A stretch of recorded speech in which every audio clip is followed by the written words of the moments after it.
అత్యాధునికమైన టెక్నాలజీతో fertility treatment అందిస్తోంది Medici IVF. ఆయన భిక్షగానే మనం భావించాలి. ఎందుకంటే మన దేశం అనేక విభిన్న మతాలు, విభిన్న జాతులు, విభిన్న కులాలు, విభిన్న సంస్కృతులు ఉన్నాయి. అవన్నీ కూడా సరే నా జాతి ప్రజలు ఎక్కడ ఉన్నారు కాబట్టి ఆయన ఆకాశాన్ని నీలంగా ఎలాగైతే ఉంటుందో ప్రతి దేశంలో ప్రతి ఏ ఊరిలో ఏ గ్రామం వెళ్ళినా ఏ తండకి వెళ్ళినా సరే అక్కడ నా జాతి ప్రజలు ఏంటంటే నా జాతి ఎవరైతే పీడింపబడతారో, ఎవరైతే అణగదొక్కబడతారో, ఎవరైతే దరిద్రంలోనే ఉంటారో, ఎవరైతే బ్రతకడానికి వాళ్ళకి ఉద్దేశాలు లేకుండా ఎన్నో ఇబ్బంది పడుతున్నారో వాళ్ళందరూ కూడా ఏ కులంలో ఉన్నా సరే ఆయన అంబేద్కర్ కులమే, ఆయన అంబేద్కర్ జాతి. కేవలం మాలవాదిగా ఒకటే కాదని మీ అందరికీ వినయంగా తెలియజేసుకుంటాను. ఈ రోజు బీసీ సోదరులు ఉన్నారు, వాళ్ళు కూడా ఎంతో మంది ఆయన గురించి తెలియక చాలా మంది అంటే తెలియక ఆయన దూషించలేదు కానీ పూర్తిగా తెలుసుకోలేక ఏదో అనుకుంటున్నారు. కాబట్టి ప్రతి ఒక్కరు కూడా ఆయన జీవిత చరిత్ర తెలిస్తే నేను విగ్రహాల్లో లేను, గుడిలో లేను, నేను ఉన్నది ఎక్కడ కేవలం బుక్కుల్లో పుస్తకాల్లో ఉన్నాను. నన్ను చదవండి, దాన్ని చదివితే మీకు స్వేచ్ఛ స్వాతంత్రాలు ఇంకా మీరు ఉంటారు. ఈ రోజు ఏ పక్కన ఉన్నా సరే ఈ రోజు ఎక్కడ ఉన్న మారుమూల ప్రాంతంలో ఉన్న ప్రతి ఒక్కరు కూడా ఈ రోజు నడు రోడ్లోకి వచ్చి మాట్లాడారు. పూర్వకాలం నుండి కూడా బాబాసాహెబ్ అంబేద్కర్ విగ్రహాన్ని ఇదే సెంటర్ లో నిర్మాణం చేయాలని అనుకున్నప్పుడు గత ప్రభుత్వాలు ఎన్నోసార్లు మన సోదరులు దళిత సంఘాలు వెళ్ళి వాళ్ళకి లెటర్ ప్యాడ్ ద్వారా ఆ కుల సంఘాలు వెళ్ళి ఈ సెంటర్ లో బాబాసాహెబ్ అంబేద్కర్ విగ్రహం పెట్టాలి అని అడిగినప్పుడు గత ప్రభుత్వాలు ఏ ప్రభుత్వాలు కూడా స్పందించలేదు. ఎందుకు స్పందించలేదు అంటే బాబాసాహెబ్ అంబేద్కర్ కోసం వాళ్ళు తెలిసి ఉండకపోవచ్చు. అదే గత ప్రభుత్వంలో ఒక దళిత కౌన్సిలర్ కూడా మున్సిపల్ ఆఫీస్ లో బాబాసాహెబ్ అంబేద్కర్ పెడతామంటే ఆ విగ్రహం పెట్టకుండా ఆ ప్లేస్ లో గాంధీ విగ్రహం పెట్టారు. ఇది చరిత్ర తెలుసు కదా అందరికీ, ఇది వాస్తవం.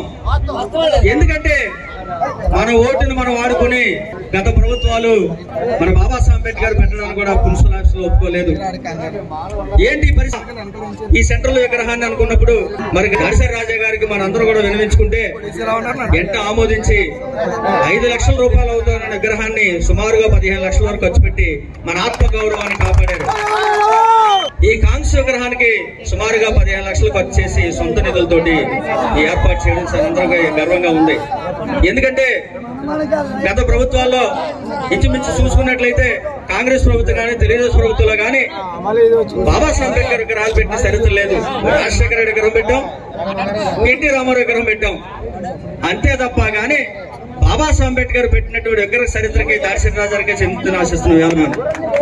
ఎందుకంటే ఈ రోజు ప్రపంచంలోనే ఒక ఫాదర్ దేనికి అంటే ఈ రోజు మానవుడిగా పుట్టినటువంటి ప్రతి ప్రాంతంలో కూడా కంపల్సరీ రాజ్యాంగం అనేది అవసరం ఉంది ఇవాళ. ఎందుకంటే ఒక మనిషి మనుగడ ఏ రకంగా జీవనం సాగాలన్న ఉద్దేశంతో బాబాసాహెబ్ అంబేద్కర్ రాజ్యాంగాన్ని రాసించారు. ఈరోజు భారతదేశానికే కాదు ప్రపంచానికే ఈరోజు ఆర్థిక విధానాల్ని మార్పు చేసినట్టు గనుడైన వ్యక్తి.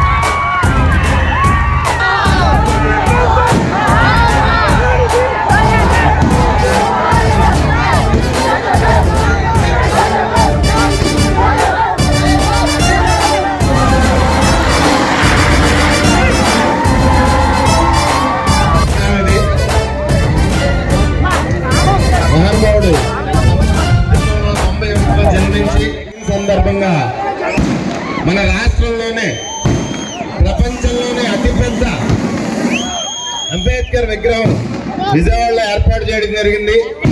అది స్ఫూర్తిగా తీసుకుని ఈరోజు మన బాబాసాహెబ్ అంబేద్కర్ సెంటర్లో ఈ విగ్రహం ఏర్పాటు చేయింది.